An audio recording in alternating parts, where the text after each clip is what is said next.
Welcome to Ollywood. Complete banking awareness का 6 chapter मैं आपके सामने ले आया हूँ। 6 लेक्चर ये आपके सामने एवरी मेंस एग्जाम में काम आने वाला है।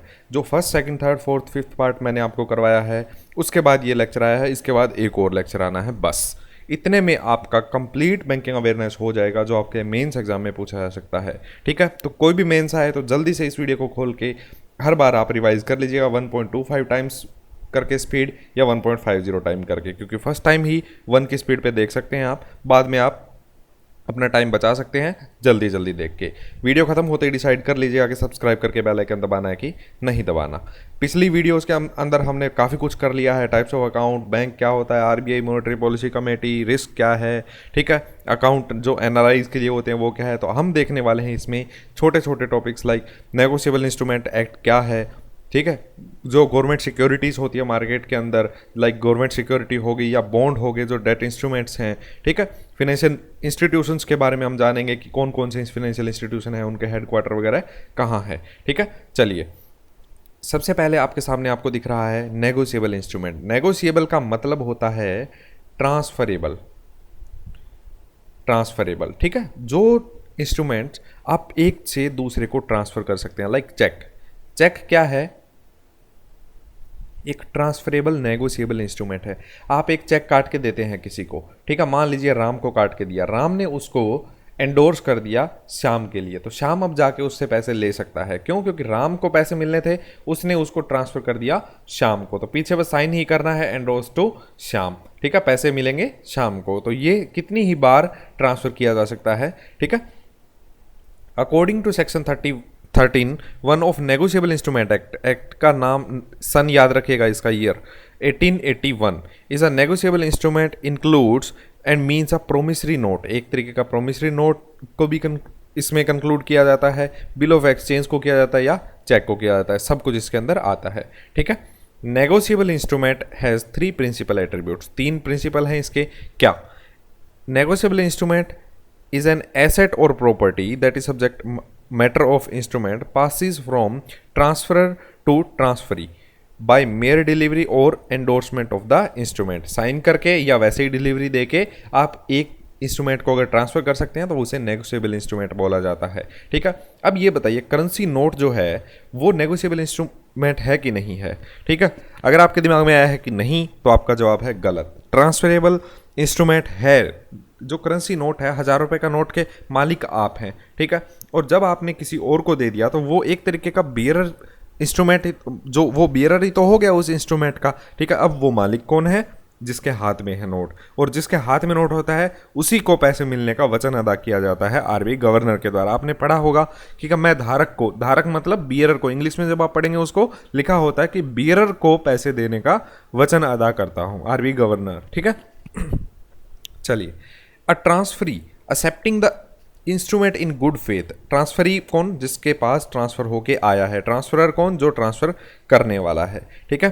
Accepting the instrument in good faith और for value who has no notice of any defect in the title of transferor obtains an indefensible title and may sue on the instrument in his her name। अपने अब वो क्या होगा, simple सा ये बताया जा रहा है कि सीधा सीधा तो ये कहा गया है कि जो ट्रांसफरर है और जो ट्रांसफरी है, ठीक है, उनका इंटेंशन बिल्कुल ठीक होना चाहिए, ठीक है। टाइटल पूरा पता होना चाहिए कि जिसके पास पहुंचा है वो उसका टाइटल का हकदार हो गया है कि नहीं हो गया, ठीक है। जब आप ये बैंक में आएंगे तब आपको इसकी पूरी डिटेल में नॉलेज मिलेगी। अभी मैं आपको इसमें कंफ्यूज नहीं करना चाहता, ठीक है, क्योंकि पेमेंट इन ड्यू कोर्स भी एक नाम का टॉपिक होता है, गूगल पे सर्च कर लीजिएगा, वो पढ़ने के बाद आपको ये लाइन समझ में आ जाएगी, ठीक है। Government securities market, government security markets in India. सबसे पहले आपको पता होना चाहिए बॉन्ड क्या होता है। बॉन्ड मैंने पिछली वीडियो में भी करवाया था आपको। बॉन्ड एक डेट इंस्ट्रूमेंट है, ठीक है। इक्विटी शेयर क्या है? ओनरशिप मिलती है आपको इक्विटी से, ठीक है। शेयर जब खरीद लेते हैं, 100 शेयर अगर किसी ने जारी किए, 100 शेयर हैं, ठीक है, 100 में से अगर आपने 10 खरीद लिए तो जिस रेशो में आपने शेयर खरीदे हैं उस रेशो में आपको प्रॉफिट मिलेगा। यही पार्टनरशिप का भी खेल होता है। तो सब चीज़ें कनेक्टेड है। बैंक एग्जाम में आपसे पार्टनरशिप क्यों पूछी जाती है, वो आपको बैंक एग्जाम में क्लियर करने के बाद जब बैंक में आएंगे तब पता चलेगा। टाइम वर्क भी आपको बैंक में काम आता है, ठीक है, वो भी आपको जब एमएसएमई की, जब आपकी एसएमई की ट्रेनिंग्स होंगी तब आपको पता चलेगा कि क्यों आता है, सब काम आता है। Bond is a debt instrument in which an investor loans money to an entity, loan देता है, ठीक है, और कुछ टाइम के लिए पैसे बोरो कर लेता है funds for a definite period of time at variable और फिक्स्ड इंटरेस्ट रेट। किसी कंपनी को अगर पैसे की जरूरत है और वो अपनी ओनरशिप नहीं देना चाहती किसी को, तो बॉन्ड जारी कर देती है, like sovereign gold bond. Sovereign gold bond क्या है? मार्केट से गवर्नमेंट पैसा लेती है, ठीक है, और ब्याज दे देती है उसका 2-2.5% हर साल, और 8 साल के बाद आपको मेच्योरिटी के टाइम पैसा मिल जाता है जो गोल्ड की वैल्यू होती है उस टाइम, ठीक है। तो ये एक डेट इंस्ट्रूमेंट है, गवर्नमेंट ओनरशिप नहीं मिल रही है आपको, आपके पास वो बस कागज है और उसका पैसा आपको लास्ट में मिल जाएगा। प्रॉफिट हुआ लॉस हुआ आपको मतलब नहीं है। इक्विटी शेयर में क्या होता है? आपको मतलब होता है, आप सोचते हैं कि यार वो कंपनी परफॉर्म अच्छा करे तो फायदा है, ठीक है, क्योंकि आपकी ओनरशिप मिली हुई है आपको उसमें, ठीक है। बॉन्ड में क्या होता है? आपको पैसा मिलेगा ही मिलेगा। इक्विटी शेयर में क्या है?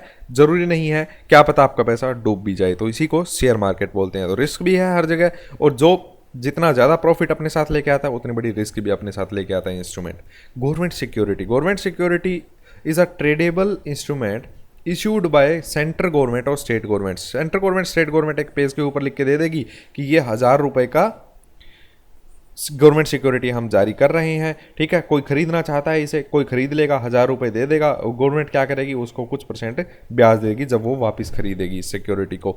It acknowledges governments debt obligations, such securities are short term mismatch को दूर करने के लिए, कंप्लीट करने के लिए ये जारी किए जाते हैं, लाइक ट्रेजरी बिल्स, ठीक है। ट्रेजरी बिल क्या होता है? जीरो कूपन बॉन्ड होते हैं, फेस वैल्यू पे ही बिकता है, और जब आप वापस देखिए फेस वैल्यू अगर है इसकी 1000 रुपये,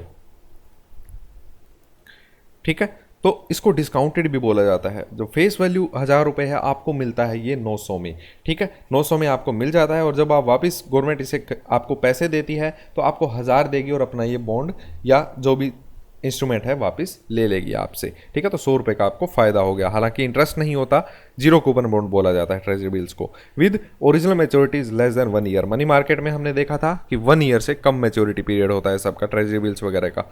और लॉन्ग टर्म के लिए गवर्नमेंट बॉन्ड जारी करती है, dated security with original maturity of 1 year और मोर, 1 साल से ज़्यादा के लिए गवर्नमेंट भी बॉन्ड जारी किए जा सकते हैं। Financial institutions and financial regulators in India. Financial institutions and financial regulators are company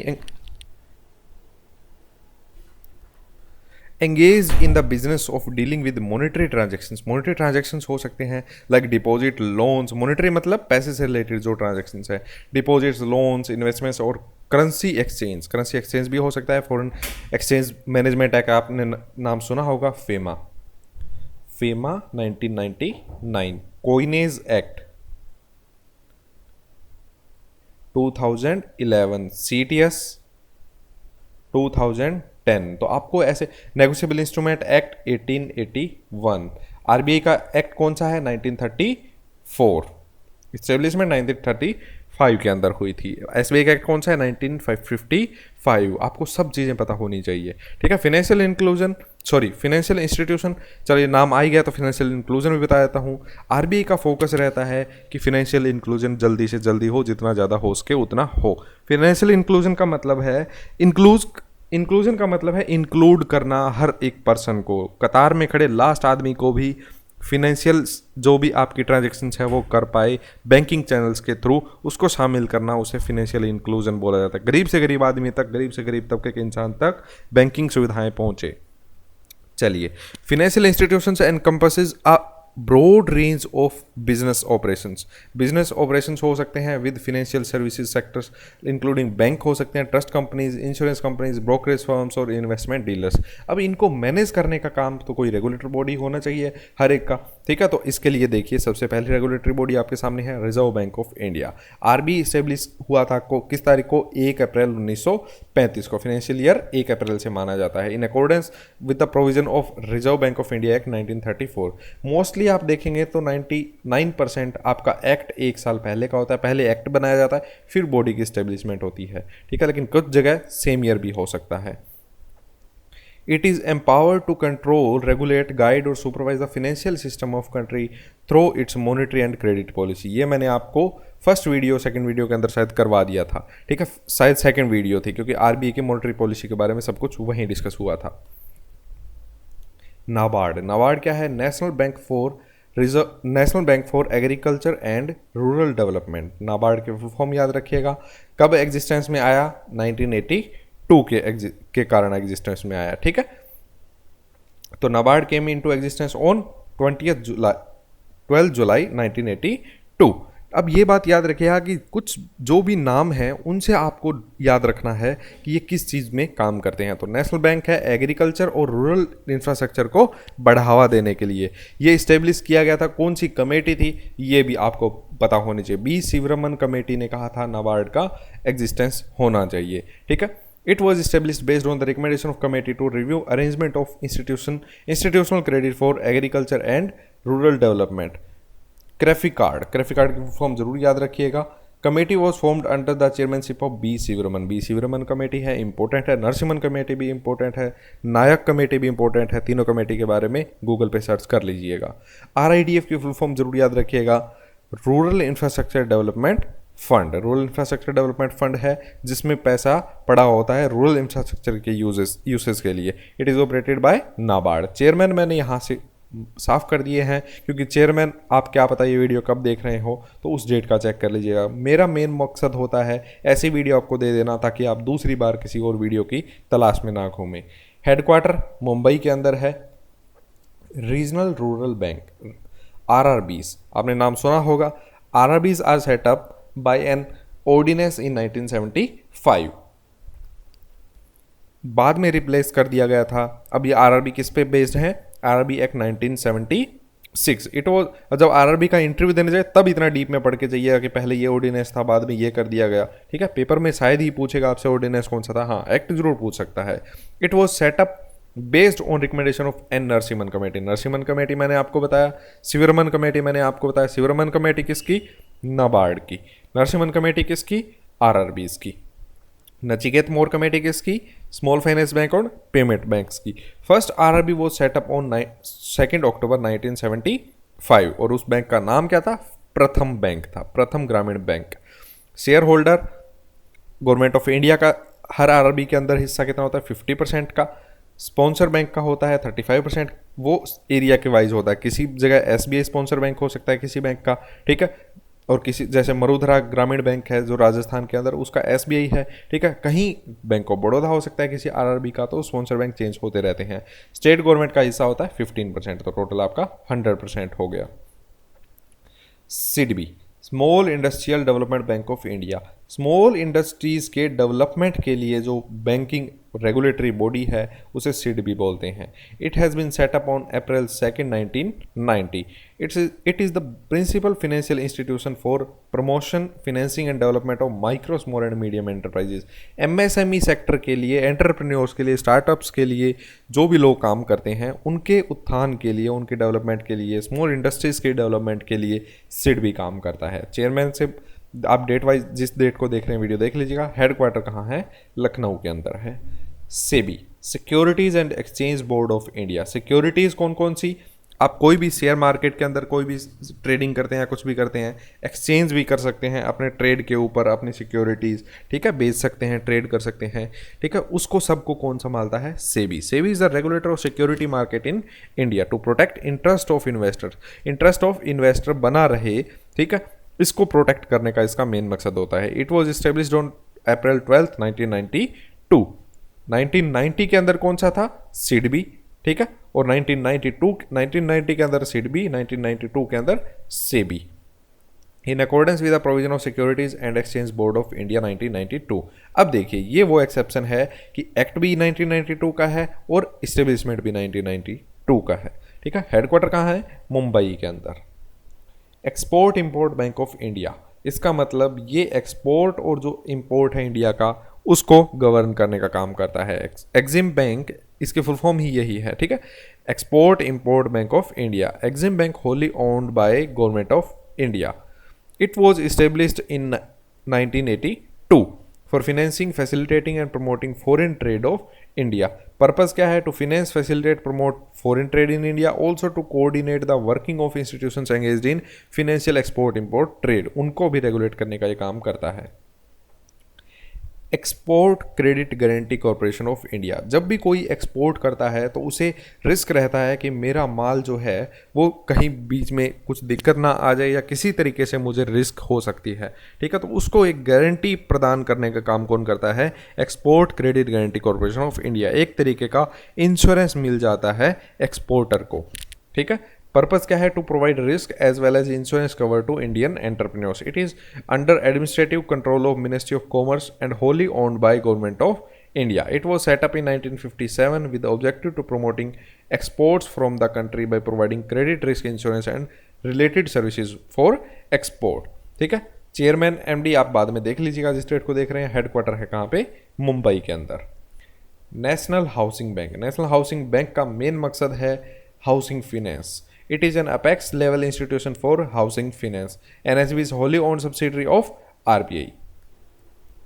एक बात याद रखिएगा, NHB was wholly owned subsidiary of RBI, ठीक है। इज नहीं, was। 24 अप्रैल 2019 के अंदर गवर्नमेंट ऑफ इंडिया की ये होली ओन सब्सिडरी बन गई, ठीक है। तो NHB was Holi own subsidiary of RBI. पूछा जा सकता है आपसे कि आरबी गवर्नमेंट ऑफ इंडिया के अंडर में आने से पहले किसकी होली ओन सब्सिडरी थी? तो किसकी थी? आरबीआई की थी।